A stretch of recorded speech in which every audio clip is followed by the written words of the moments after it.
Hello and welcome in to the Fog.net podcast. My name is Michael Swain, the Kansas beat writer for 24/7 Sports.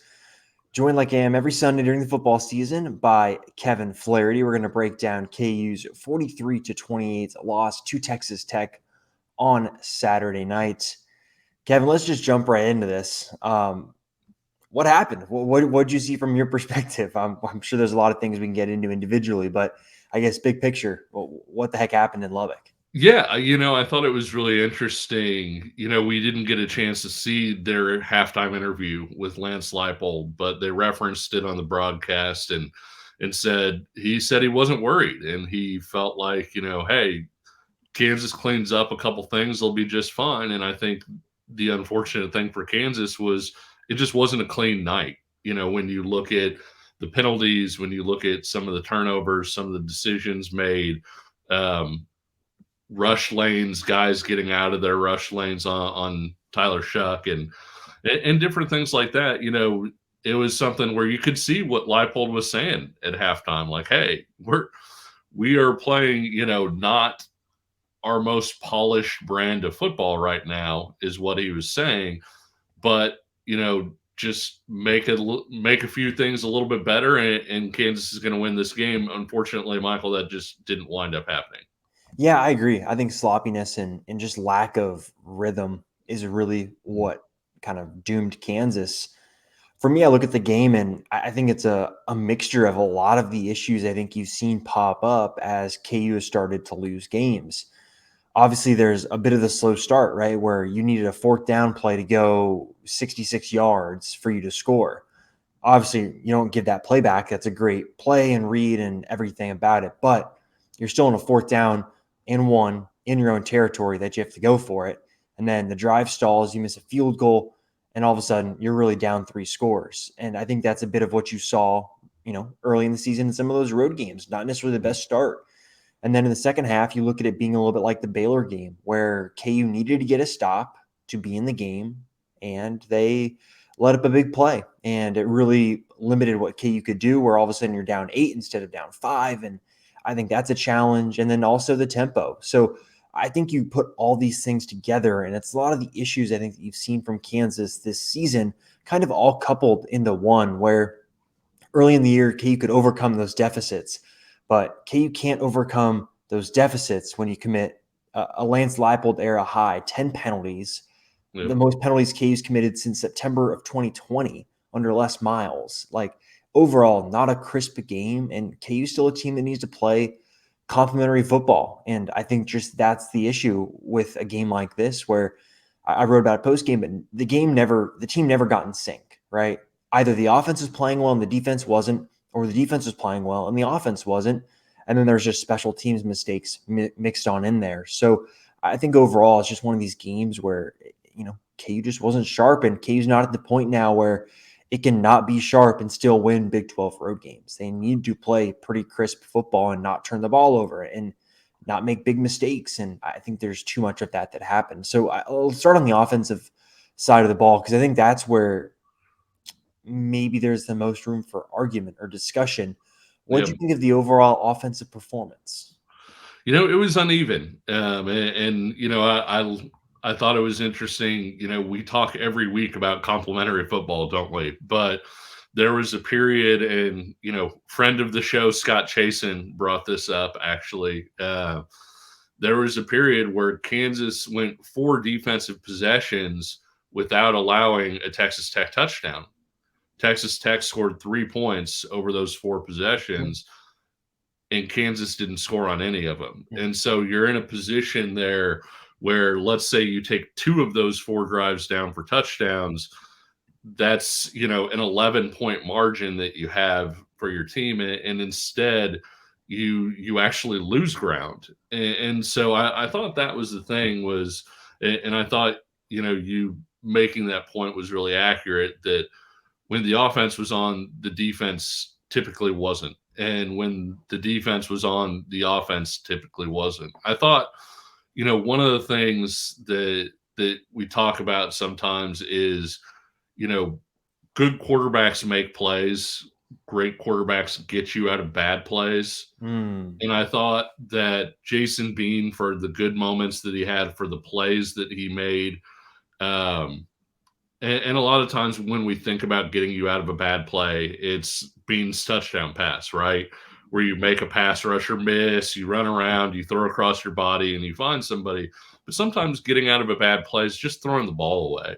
And there were, 3 or 4 different instances yesterday where Kansas would have been in a much better spot if Jason Bean would have just said, you know what, this is a bad play. Let's start over, throw this thing out of bounds, gather ourselves, whatever. What were your thoughts on offense? And, obviously, that was all negative, but Devin Neal was pretty darn good again, too. Yeah, obviously I'm a positive person, so let's start with the positives. Devin Neal's put together 2 career performances. Had last week not happened, we would be talking about this being Devin Neal's best performance of his career. Heading into the season, right? Last year, the Texas game was kind of his next best game, 24 carries for a little bit over 100 yards. Well, this time he had 24 carries for 190 yards on the ground. And I think just he was the one that carried the offense. I just opened things up for everyone else. And obviously, Jalen Daniels was the player that kind of the rising tide lifts all boats for the offense. Well, Yep. I think at times it felt like Devin Neal was that, where he turned, like you said about the quarterback position, turning bad plays into good plays or just avoiding bad plays. There's that one play where Devin Neal should have been tackled for a loss and ended the drive. And he's able to get around the edge, and all of a sudden it's a 33-yard gain, flips the field, and all of a sudden K's moving. And I think this is just one of those games where I think you're starting to see Devin Neal come into his own and really not mature because he's always been a mature person, but really find out that, hey, I'm good enough to take over a Big 12 game against a pretty good defense. And so I think overall, I look at Devin Neal's performance as being kind of the silver lining to this all, where we saw how good Daniel Highshaw was early in the season.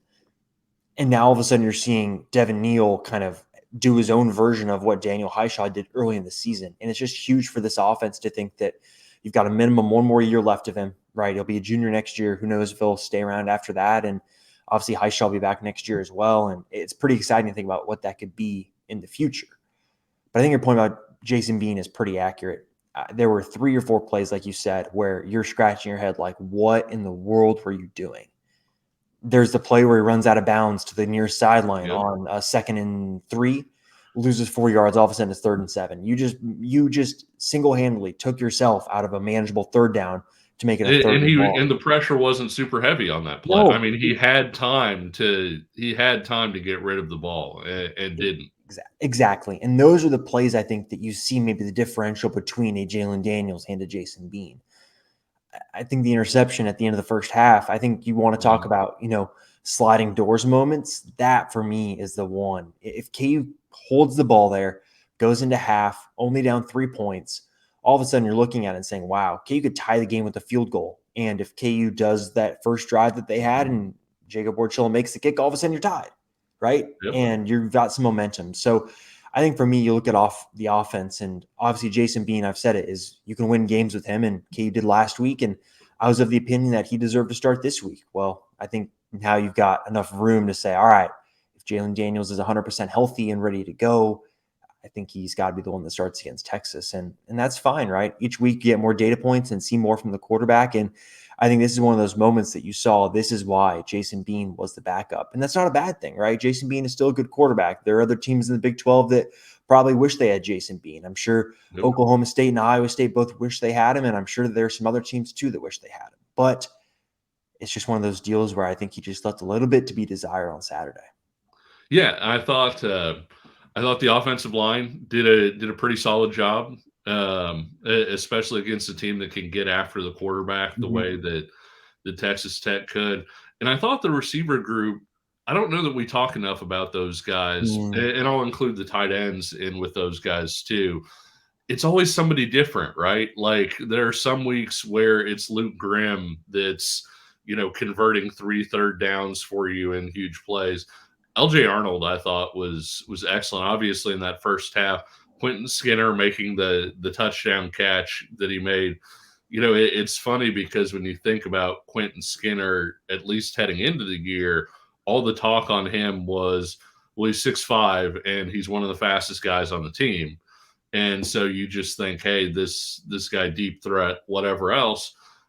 If you're to make a highlight tape of, say, the top 10 catches over the course of the season, Quentin Skinner's going to have a lot of those catches. I mean, Hmm. he's made some terrific, body control, hands type catches, and so I think, while we've talked before about, hey, maybe there's not a Quentin Johnston of the group or whatever else, that no doubt number one guy. Um, it's a different guy every week, Michael, and you can see, if teams game plan to take one guy out of the mix, if they say, you know what, we're just not going to let Luke Grimm catch anything on third down because he's such a threat there. Credit to that receiving core for a guy like LJ being able to step up, a guy like Quentin Skinner being able to step up, and we criticize Jason Bean, and I think rightfully so, but credit to Jason Bean for being able to move the ball around too. He hasn't necessarily just been locked in on one guy every single week, and I think if you were to ask some Texas fans who Kansas is playing this week about Quinn Ewers locking into Xavier Worthy, they kind of put their head in their hands a little bit, and so I do think that Bean deserves some credit for being able to move on to other targets and kind of find the open guy.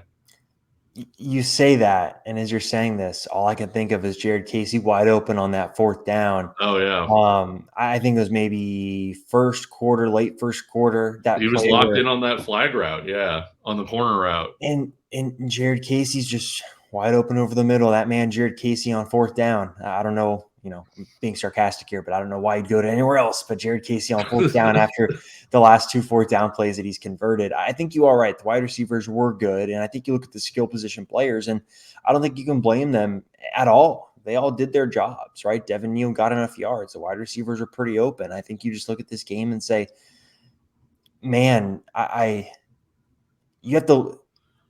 Let me see if I can frame this right. Andy Kolnick is a great offensive coordinator, really good play calling. You're going to have to live with some of the play calls that he makes. That doesn't mean you can't criticize them. For me, I look at that third down, running triple option on a 3rd and 8 maybe. Sometimes I feel like KU gets a little too cute. And again, this is Andy Kolnick. You got to live he is a great offensive coordinator. KU scored so many points this season, schemed up everything.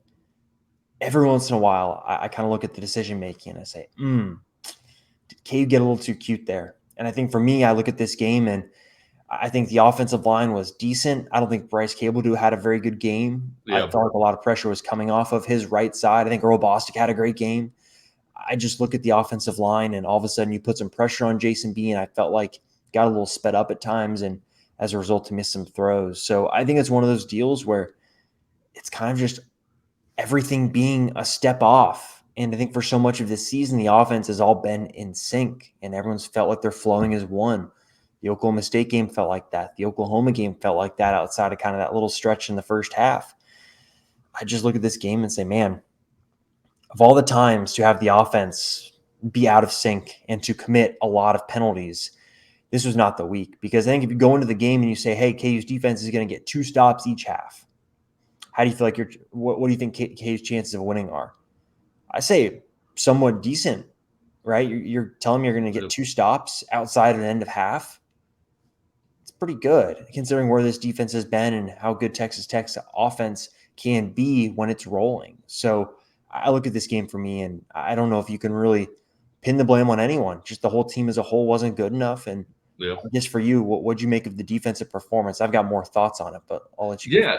Yeah, I thought the defense played pretty well, considering, and Mm-hmm. considering is the thing that we talked. No, we talked after the Oklahoma game. This is not a group that's built to defend tempo. Mm-hmm. It's not like the biggest. They've been trying to build up the depth. I think that they've done a good job of continuing to develop guys, and yet at the same time, depth is still an issue. I think on defense, um, where when teams go with tempo, they can tire Kansas out. They can get them in maybe some odd groupings or different situations where guys are outmatched in certain situations. And I think we saw a little bit of that in Texas Tech jumping out the way that it did, up 24-7. After that, I thought most of the rest of that was not necessarily on the defense. Not that it was blameless or anything like that. And I think this is a defense that continues to give up too much on third and long. And it really hurts against a team that's so fourth down conversion heavy like Texas Tech is, because when that happens, when you're facing 3rd and 10 against most teams, it's like, well, if you hold them to 8 yards here, they're punting. If you hold Texas Tech to 8 yards on third down, they're going for it on fourth down. And that actually wound up, that scenario basically wound up happening. I think it was in the first quarter where Kansas had a Texas Tech in like a 3rd and 10, Shuck runs for like 9, and then Texas Tech picks up the first down. And so it's not just about getting the stop on that third down. It's about getting a productive enough stop to where Texas Tech looks at it and says, you know what, it's not worth it for us to go for it on fourth down. But generally speaking, I thought, there was a middle portion of the game. The play right before half really hurt because the defense was kind of grooving at that point. Jason Bean plays 500 with a throw out there with one KU receiver in the middle of 4 Tech guys. It gets picked off. Even so, you're in a position to, go into half down 3 at that point. And instead, you give up that long throw on the sideline where it was basically a one-on-one matchup. The guy didn't really get turned around. And so there were some specific plays that you can point to like that, and that led to 3 points. But overall, I thought, like you were saying, if you would have spelled out this defensive performance beforehand and say, hey, would you take it? I think most Kansas fans would have taken that. Exactly. And I think you mentioned that play at the end of the first half. Ryan Leaf was on the game, and Ryan Leaf has spoken to KU as a team before. Lance Leipold likes him a lot, and I think it's pretty clear that Ryan Leaf likes the Kansas program. Yep. He wasn't shy criticizing that call, right? Yep. Man coverage for Mello Dotson on the outside when you need to get a stop or just stop the bleeding, right? They can get 5-6 yards. They can't get 30. Yep. And you saw it again in that fourth quarter drive when KU needed that stop that I mentioned earlier. Same sort of deal. Big play over the middle. Big just flips the field, and all of a sudden KU's on the back foot again. I think a coaching staff's recruiting efforts can tell you a lot about what they think of the defense. KU next weekend is going to have a few official visitors from the junior college ranks. 2 defensive ends, Kai Wallen and Nico Taylor, and a cornerback in Lardarius Webb Jr. I think that kind of tells you all you need to know about what this coaching staff thinks the areas of weakness are on this defense. Lonnie Phelps is a great player. There's no need to get anyone that can match him because you're not going to find him. Jeremy Robinson is good, still makes some mistakes, and I think is still young in the grand scheme of things, right? After this season, he'll still have 2 more years left of playing time. But I look at Malcolm Lee, I look at the person behind Lonnie Phelps, and I say, man, KU does not have the depth there at this moment. And I think you look at cornerback and say, Kobe Bryant is pretty good. He's a big play guy, but I think consistency has been an issue. I look at Mello Dotson, and I think that's the spot that you probably want to improve on. The coaches won't like the word recruited over, so bring on competitive depth is how I'll say it. But I think the coaching staff's recruiting efforts are telling you what they think the areas of weakness are on this defense right now. I think you feel pretty good about the linebacker position, right? Rich Miller's a good player. Craig Young's a good player. Tom Berryhill's a good player. Those 3 guys are all back next year. And then you look behind them. Eric Gilliard could be back, and you're hoping you probably develop some depth there with someone like Tristan Fletcher. You look at safety, you feel pretty good about your depth there, but it's just cornerback and defensive end are kind of the spots in addition to defensive tackle where KU's going to need to recruit this offseason. And you mentioned the depth. I think there's a difference between having capable bodies in depth and having really quality depth overall. Right now, KU's at the point where it has capable bodies in depth. So much better than where they were last year, right? Last year, there was 0 depth at all. This year, they've got some okay depth, but now it's going to be taking a step forward. And can you develop that quality depth where, hey, maybe Melo Dotson is your second corner on the outside on the field side?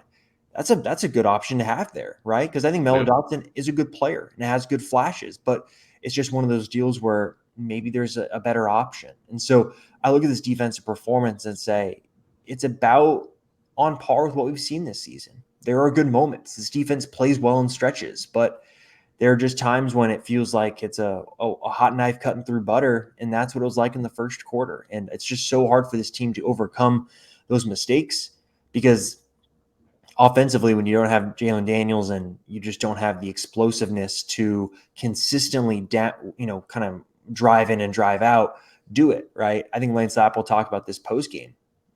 KU was explosive, right? They gained a lot of yards, in part because they had 2 gains of 60-plus yards, multiple runs of 30-plus yards, but down-to-down consistency just wasn't there. And I think that's the next step for this KU team is can each drive you know that you're going to be able to get 4 yards or 5 yards or 3 yards when you need to. And I think that's just kind of the next step overall. So looking ahead now, does this game change your opinion of Kansas or what do you think of the way that the team played and what do you expect going forward? And just real quick too, Mhm. I was going to say, we saw them take junior college guys in last year's class who probably weren't thought of as immediate impact guys as well. The Dean Millers, Davion Westmorelands, and guys like that. And so this was something they saw needing before the season even started, Mhm. where they were saying these guys, hopefully, they're going to provide depth down the Great down the point. line. And Yep. you've seen a Davion get a little bit more action.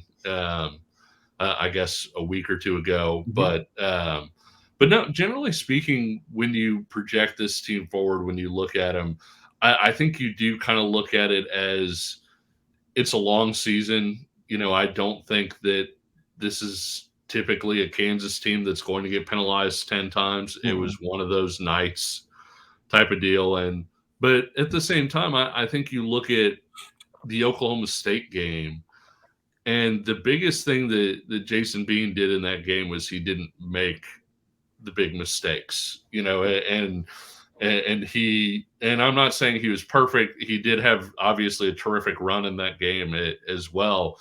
But at the same time, I think that's the version that KU needs to field if it's going to win one of the last 2 games, Mm. whether that's Jason Bean or Jalen Daniels or, you know, even Ethan Vasco, if for whatever reason Bean's injury, takes a while and they still aren't sure on Jalen, I would expect to see Jalen, kind of sooner rather than later. But at the same time, I think when you look at the offense and what it needs to be, Mhm. I think you made a really good point there because the mistakes are what keep you from being good on a down to down basis. They're what keep you from consistency. They're what keep you when, Devin Neal had an explosive run. I think it was the first or second quarter. Jared Casey got out and laid sort of the block that Mhm. sprung him, and they hit Bryce Cabledew for a holding Oh. call, Mhm. and then you come back and you have to kind of start all over again. When you make a mistake where you miss a block, it can lead to a negative play. When you have the play where Jason Bean kind of threw it up to Devin Neal, Neal bounced the ball up in the air, caught it, and you had, the 8-yard loss. Those are the things that put you behind the chains and make it to where you can't continue to move the ball downfield and have that consistent offensive effort. You Mhm. clean those things up, and you're looking at a team that can play with probably anybody in the Big 12. And I think that when you look at Texas, Texas is coming in off a really rough offensive performance against TCU. Texas defense looked really good against TCU. Uh, I think that when you look at that game, for Kansas to move the ball on Texas, it's probably not going to come in 60-yard chunks. Mhm. You're probably going to need to execute over and over and over again against a team with superior athletes. And it's probably going to be similar against Kansas State, where you need to have sort of that working consistency. And so that's the thing that I look at moving forward is this a one-time thing? Just season's 12 games. You're going to have some games where you look amazing, and you're going to have some games where, for whatever reason, the puzzle pieces just don't quite fit. Hmm. Was this, just one of those games, or is it something where next week we're sitting here and we're saying Kansas continued to make those kinds of mistakes against Texas and it cost them another football game? Yeah, I think I agree. I was thinking about this last night, just about the game in general. This is still a young team, and I think that can't get lost here, where you're going to return everyone on offense but Earl Bostic. Defensively, you're going to lose a lot of defensive tackle depth that's going to need to be addressed. You're going to lose, Malcolm Lee, but I think Jeremy Robinson's a better player, and I think Davion Westmoreland in the long run could be as good as Malcolm Lee. I don't think that's a huge loss. You're going to lose a linebacker and maybe Kenny Logan, but outside of that, you're returning everyone. And so this is still a very young team that has to learn how to maintain consistency week in and week out through the football season. I think there was a certain level of consistency early in the season when KU was fresh, but there's a different type of not resiliency, because this team is resilient and this program is resilient, but there's just a different type of attitude to consistently win. And I think some of the Buffalo players have it. I think someone like Rich Miller and Mike Nowitzki, they know it and they have it. But I think a team needs to go through a season like this where you have really high successes, right? Best season in over a decade, but also have these games where in the offseason, I think the players will go back to a game like this and think, man, if I had done my job better, if I had not committed that penalty, if I had not missed that assignment, maybe we win the game. And maybe instead of playing in a Liberty Bowl, maybe you're playing in a Texas Bowl, in just a higher caliber bowl on a higher caliber stage. I think for me, that's also a positive. The fact that this is a young team and there is still a lot of room for growth, and a lot of room for growth in terms of the consistency too. So I think a game for me just shows how far the team has come, where they can go on the road and feel like, hey, if we don't make a couple silly mistakes, that's an easy win. Because I think you can have that opinion about this game. This was a game KU could have won by a score or two if Yeah. they just played better, more complimentary football throughout the course of the game. And that's a huge positive, because I think in years past, I mean, you want to look at this game, last year, it was at home for Kansas and they got smacked. It wasn't even close. And now all of a sudden you're looking at this game and saying you were on the road at Texas Tech, and Texas Tech's not an easy place to go play. It's in the middle of nowhere. It's a tough road trip. You were in that game. And so I think for me, just continuing to progress forward year over year, and Lance Lapple has talked about it. He wants to build a consistent winner at Kansas. And I think games like this will help the team in the offseason strive to get there. And not saying they wouldn't if they had won this game, but it's just another kind of notch in the belt of saying, hey, the coaches can point back to a game like this in the offseason and say, remember that?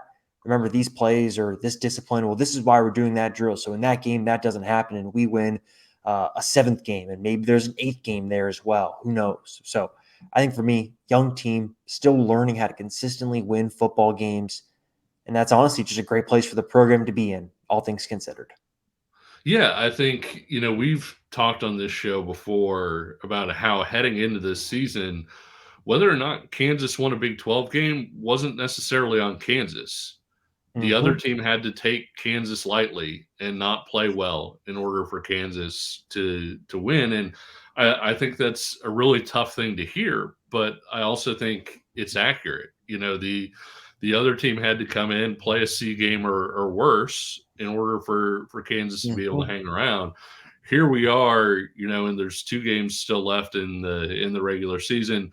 Kansas is going to have a bowl game after that. Here we are talking about a game where Kansas played, let's say it's a D+ game with the penalties and all of that stuff, and still had a chance to win on the road against a Texas Tech team that I think they're going to beat Iowa State this weekend. Mm-hmm. And I think Texas Tech's going to go bowling. Yep. And so Kansas was on the road against a potential bowl, Big 12 team.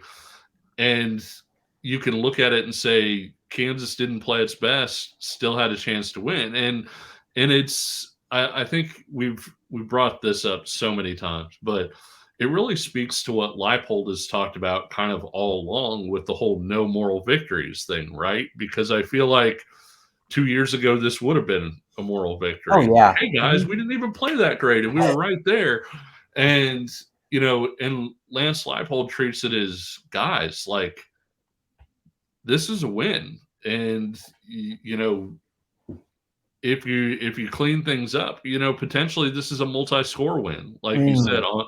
on that given night, and I think that that's a message that a lot of these guys maybe needed to hear, and it seems like it's negative, but it's not, because the other part of that maybe I'm leaving unsaid is the reason we could have won that game is because we believe in you and football players, and we think that you guys are good enough to win this game. Mhm. And so that's why the criticism comes. And so I do think when you look at this game, you don't take a moral victory from it. You definitely look at it as a missed opportunity.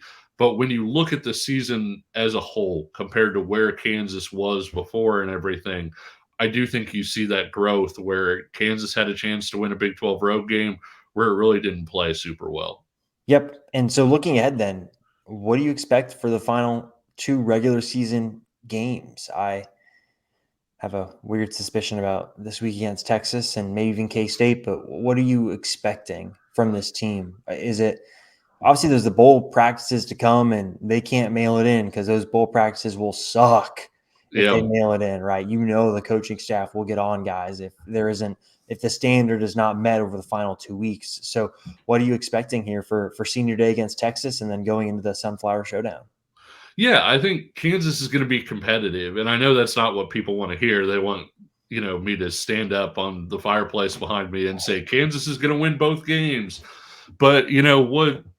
I think they're going to put themselves in position in those games. And maybe one of them does get out of hand. Maybe Kansas is in both of them, but I think Kansas is in a situation, and you're always focused on winning the next game. But I think Kansas is in a situation right now where winning either of these games is such a huge exclamation point at the end of the season. Not only did you go bowling, not only were you bowl eligible, but either you beat Texas to where now you have a 2-game winning streak over Texas, or you beat K-State, who you haven't beaten since Moby Dick was a minnow, to quote somebody I used to work with. But yeah, I mean, and that's the thing is you hate to say Kansas is playing with house money because you want to win both games, but at the same time, Kansas is kind of playing with house money, and that if Kansas loses both games, nobody is necessarily going to raise an eyebrow. But if Kansas wins either game, much less wins both games, there's a very real chance if Kansas wins both of these games, where this is a jumping off point for Kansas being a legitimate Big 12 contender next year. Oh boy, if they win both of them, oh geez, And that that's what would I'm be. saying. Like it's easy to say, "Oh, you got bowl eligibility, you're good." But the thing is there's so much left to play for, right? Because if you win one of these games, it's something people are going to remember for the entire offseason. It can serve as momentum. You win both of these games, you're starting off next season ranked probably, and Oh you're in yeah. a very different situation where people are looking at you as a legitimate Big 12 title contender. It changes the entire calculus, even though it's just 2 games. Yep. If they win both of them, that feels unlikely. But if they win both of them, Sure.